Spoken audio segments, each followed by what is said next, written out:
Ramondre Stevenson, Zamir White, David Montgomery. Rank them first, second, third in terms of who is most to least likely to be this year's Rachaad White. I'm going with Stevenson as most likely. I just think of what that offense is going to be. It's not going to be great, but I think it's going to be better than people are expecting. And I just think all the little things of that offense, the coordinator, the offensive line coach with his background, the blocking receivers, the potential quarterbacks in that system. That's why I'm going to go with Stevenson. Also, he has talent.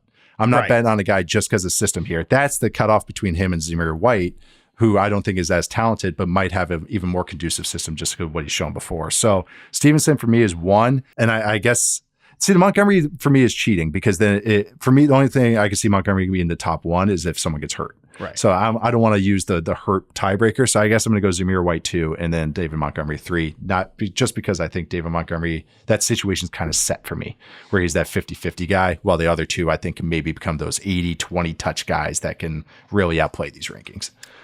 Well, good news. We agree. The number one pick for me is also Ramondre Stevenson out of this group. I am okay cheating, though, and putting David Montgomery number 2, just because I think I can see paths to Zamir White outright failing. Just like, he gets on the field in the first 4 weeks and like it's just not there. Whereas Dave Montgomery's not going to do that to you. But overall, I do think Zamir White, he's a good 3 here for me, just because he showed enough at the end of last year. The situation's right. I think he's fine as a promising young player to bet on, similar to Rachaad White, but Stevenson is a more talented back.